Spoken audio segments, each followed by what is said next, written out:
So we got a slew of images from Takara Tomy of a bunch of items that we really up to this point have only gotten like one or two retail images or box art stuff.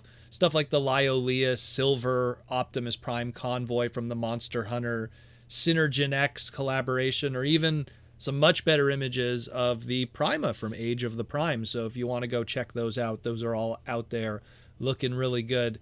We also got from Hasbro Pulse some major savings through some pre-orders they dropped, some reissues of much needed product. They put out the Transformers War for Cybertron Siege Autobot Alpha Strike Counterforce 3-pack. That was the one with the G2 sideswipe there, all the way back from Siege all those years ago. And of course the Transformers War for Cybertron Siege Decepticon Phantom Strike Squadron, that 4-pack with the Skywarp. These are both going to be $49.99 each. These were items that literally up until a days ago on the secondary market were selling for almost $400 on eBay. It was insane what these guys were going for. And now you could snatch them up today. If you go on Hasbro Pulse's website, it might say sold out, but just keep refreshing the page. The stock is not 100%. They list it as low stock. You refresh it a few times, it shows it in stock. You could pre-order it. Failing all of that, it is available on some different partner websites. It might be a little more than $49.99, but it's still sure as hell not $350 to $400 in what the secondary market is asking. So get out there, go get those items. And again, congratulations to Hasbro for finally getting some of those big ticket items out there so people don't have to rely on the crazy secondary market for what's going on with those prices. That being said, let's talk about a Patreon listener question today. We're going to jump into one of those. We got one from Jesus Prime, and he wants to know, of course, and if you want to be part of the Transformer Slag podcast Patreon, again, check the link down below and join the Patreon, gets you access to the Discord. We have sales and stuff. We do the Patreon listener questions, whole bunch of great things, great discussions, great community. The news breaks there and everything. Awesome stuff. But we got a Patreon listener question here from Jesus Prime, and all he wants to know, it's an interesting discussion, and he says here, with Lio Kaiser being a HasLab, that means that the Rescue Force using those molds is now impossible. But that got me thinking, is there a problem with the Euro G1 characters like with Brave and Yusha and the manga ones? Because now that the Rescue Force is not happening and the Legacy Skyquake mold, who was designed to homage the Euro G1 Skyquake, hasn't been repainted into that one. So now I'm worried that Euro G1 characters won't be happening. Thank you for everything, Jesus Prime. So, we'll start with the Rescue Force thing. So, Rescue Force is a weird one to begin with because that's like, a repaint set using, the characters from the Lio Kaiser molds, from 89, and then in 1992 we got this Rescue Force crew of guys. They were all slight retools with new weapons from the Lio Kaiser crew, but they only used like 4 of the 6 members of Lio Kaiser or the Breast Force. And it was, it was a core of a jet, a dune buggy, a drill tank, and then some kind of crane grabby tank because they changed the weapons for Kill Bison. And, the 2 absent ones, I mean, the only reason why they were kind of absent in Hellbat and Skyhawk was just, they were both jets. And I guess from the Hasbro UK standpoint, they're like, well, we just want to have 4 unique molds and that's at no repeats. And I mean, yeah, sure, they're 2 different kinds of jets, but they really just wanted to have 4 unique products for that lineup. And it's something where, yeah, I mean, it would be cool to have the Rescue Force, but at the same time, it's like, they've always been this weird kind of item. They never really had names. Like they were just standalone products that didn't have characters or names with them. And I use air quotes here, combine mode was really like a fan idea that was made after the fact by like fun publications and stuff and was never really an official thing.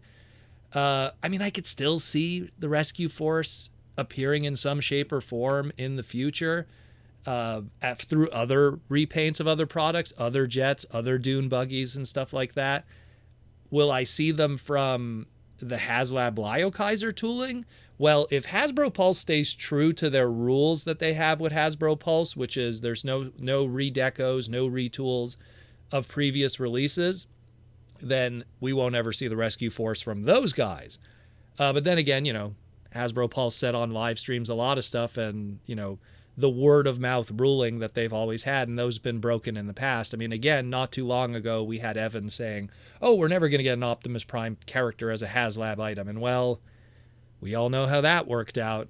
So it's something that maybe, who knows, maybe on those Lio Kaiser sprues, maybe like, for the HasLab Lio Kaiser, the alternate weapons that make the Rescue Force guys are available on there. Who knows? But it is something where the way I see it is, I see at some point we'll probably get those guys. It just won't be from these molds unless Hasbro really changes their stance on that. And then we'll get, Evil Black repaint, Energon Dead Unicron or something from HasLab or something, if ever that gets broken. But yeah, after that, when you're talking about the other UK characters that kind of get the shaft and you think like, well, why isn't Hasbro doing these? Like you mentioned the Skyquake, UK Skyquake from 1992. In all honesty, like, I feel it really is just business opportunities for them. Whenever you're talking like repaints, that always falls into characters. Like when you get that obvious repaint, that's when Hasbro goes, oh, here's opportunities that we could keep in our pocket for when we do those partnership capsules with other companies, with retailers like Amazon, like Walmart, where they could sell in these entire waves of segmentation capsules of all kinds of wacky ideas. And that's that. And, that's how we get wacky stuff like Laser Cycle Jazz and the Agumon G2 Grimlock leader class. And, Walmart is contractually supposed to buy all of the inventory, foot the bill, and Hasbro doesn't have to worry about, all that product like not doing well or being duds, because now it's Walmart's problem. And so when you have these more off-kilter kind of ideas, it's something where Hasbro goes, oh, we could do that, but let's kind of keep it in our pocket and use that for when we have to do something with Walmart or Amazon in 2025, 2026, 2027. So it's something that I feel we will get. It's just a matter of they need to have that opportunity and they need that slot to be open. And when you're using something like, even like, let's say Skyquake as an example, you have like two little problems there. Number one, it's a leader class. So that's already the limited slots that could be used in waves. How many times do you see a leader class in those capsule segmentations as opposed to say deluxes or Voyagers? Usually you get 1, 2 maybe at best leaders, and then you get 4 deluxes, sometimes 6 or 8, and usually you get 4 different Voyagers. So usually that leader class slot is kind of limited, and so where does Skyquake fit in that since he's a leader? And combined with the fact, and this is the much more important one, and it's what we always kind of like talk about here on the podcast, that mold that you're imagining to make UK Skyquake from comes from a mold that was called Skyquake. So in this case, the Transformers Prime version. So that already falls into the whole trademark thing where it's like, well, you already did something with Skyquake, with the name Skyquake.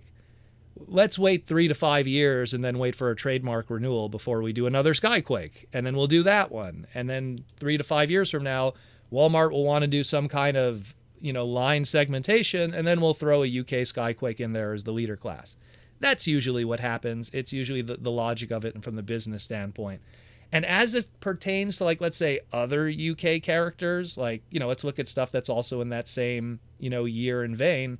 Look at Thunderclash. I think we'll get like a Thunderclash sooner or later. I could see that being a extensive retool and repaint of, like, let's say the Motor Master, or maybe something from the ground up. Who knows?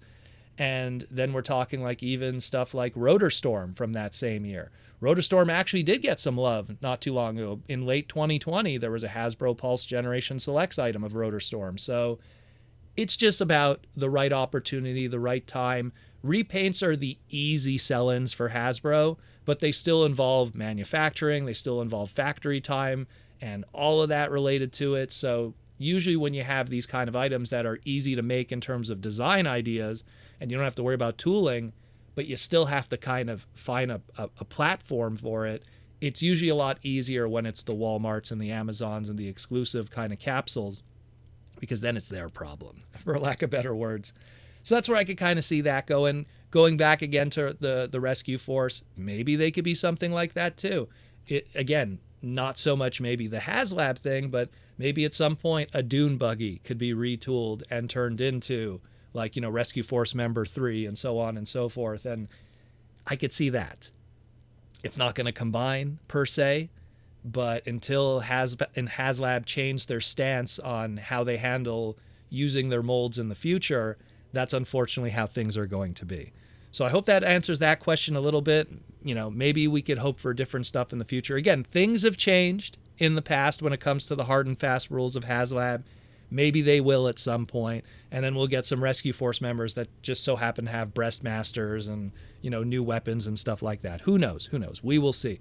But let me know what you think about all of this, and once again, thank you for listening to the Transformer Slag podcast, and thank you, Jesus Prime, for being a patron. If you want to join the Patreon like Jesus Prime, again, patreon.com/Protoman, and check the pinned comment or the description below to come join us. And aside from that, thank you all for listening, and I'll talk to you in the near future.